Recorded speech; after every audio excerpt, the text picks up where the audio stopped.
नमस्कार आदाब दोस्तों, आप देख रहे हैं स्टोरी टेल। मैं आपका दोस्त मोनू एक बार फिर एक नई कहानी के साथ हाजिर हूँ। ईश्वर पर विश्वास। एक ब्राह्मण को विवाह के बहुत सालों बाद पुत्र हुआ, लेकिन कुछ वर्षों बाद बालक की असमय मृत्यु हो गई। ब्राह्मण शव लेकर शमशान पहुंचा। वह मोहवश उसे दफना नहीं पा रहा। उसे पुत्र प्राप्ति के लिए किए जप तप और पुत्र का जन्मोत्सव याद आ रहा था। शमशान में एक गिद्ध और एक सियार रहते थे। दोनों शव देखकर बड़े खुश हुए। दोनों ने प्रचलित व्यवस्था बना रखी थी। दिन में सियार मांस नहीं खाएगा और रात में गिद्ध। सियार ने सोचा, यदि ब्राह्मण दिन में ही शव रखकर चला गया तो उस पर गिद्ध का अधिकार होगा। इसलिए क्यों न अंधेरा होने तक ब्राह्मण को बातों में फंसाकर रखा जाए।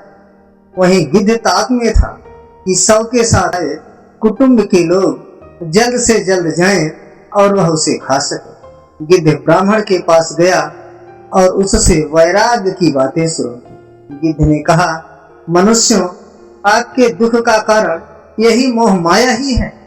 संसार में आने से पहले हर प्राणी का आयु तय हो जाती है। संयोग और वियोग प्रकृति के नियम है। आप अपने पुत्र को वापस नहीं ला सकते, इसलिए शोक त्याग कर प्रस्थान करें। संध्या होने वाली है। संध्या काल में शमशान प्राणियों के लिए भयदायक होता है, इसलिए शीघ्र प्रस्थान करना उचित है। गिद्ध की बातें ब्राह्मण के साथ आए रिश्तेदारों को बहुत प्रिय लगी। ब्राह्मण से बोले, बालक के जीवित होने की आशा नहीं, इसलिए यहाँ रुकने का क्या लाभ। सियार सब सुन रहा था। उसे गिद्ध की चाल सफल होती दिखी तो भागकर ब्राह्मण के पास आया। सियार कहने लगा, बड़े निर्दयी हो। जिससे प्रेम करते थे उसके मृतदेह के साथ थोड़ा वक्त नहीं बिता सकते? फिर कभी इसका मुख नहीं देख पाओगे। कम से कम संध्या तक रुक कर जी भर के देख लो।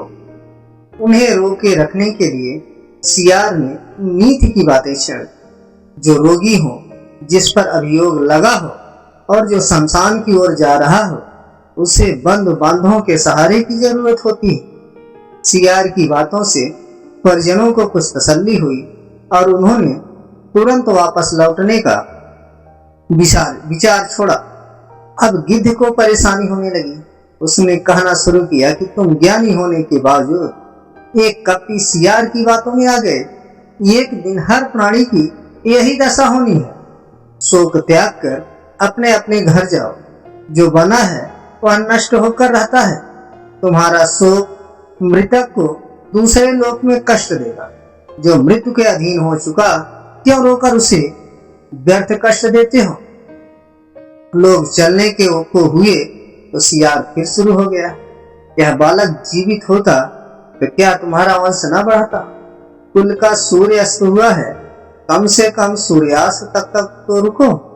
अब गिद्ध को चिंता हुई। गिद्ध ने कहा कि मेरी आयु 100 वर्ष की है। मैंने आज तक किसी को जीवित होते नहीं देखा। तुम्हें शीघ्र जाकर इसके मोक्ष का कार्य आरंभ करना चाहिए।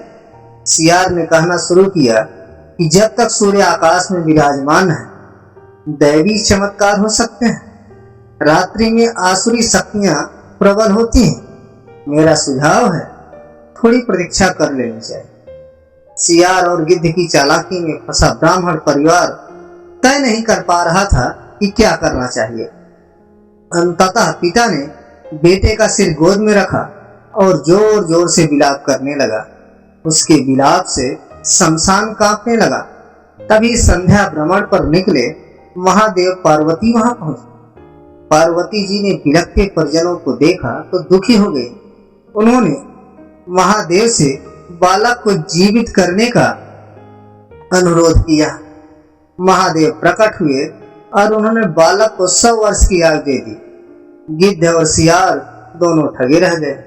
गिद्ध और सियार के लिए आकाशवाणी हुई तुमने प्राणियों को उपदेश तो दिया, उसमें संतावना की बजाय तुम्हारा स्वार्थ नहीं था, इसलिए तुम्हें इस निकृष्ट ओनि से शीघ्र मुक्ति नहीं मिलेगी। दूसरों के कष्ट पर सच्चे मन से शोक करना चाहिए। शोक का आडंबर प्रकट कर की गई संवेदना से गिद्धे और सियार की गति प्राप्त होती। एक महात्मा एक जगह बैठा, पास से एक गाड़ी गुजरी जिससे एक गेहूं की बोरी नीचे गिर गई और फट गई और बाहर गेहूं के दाने गिर गए। महात्मा बैठकर देख ही रहा। एक कौवा आया, अपने पेट के अनुसार कुछ दाने खाया और उड़ गया। कुछ समय बाद एक गाय आई, उसने भी भरपेट खाया और चली गई। बाद में एक आदमी आया, उसने वो बोरी पीठ पर उठा लिया और अपने घर चला गया। तो सोचने वाली बात है, उन पशु पक्षियों को ये समझ में आ गया कि जिस मालिक ने उन्हें यहाँ भेजा है वो हर रोज उन्हें भर पेट देता है, पर मनुष्य को यह छोटी सी बात क्यों नहीं समझ में आ रही है। हम दिन रात सिर्फ माया ही कमाने के पीछे लगे पड़े हैं और हमारी भूख है कि कभी खत्म ही नहीं होती। हमें क्यों उस मालिक पर विश्वास नहीं है? हमें उस मालिक पर विश्वास करना चाहिए। राधे राधे दोस्तों।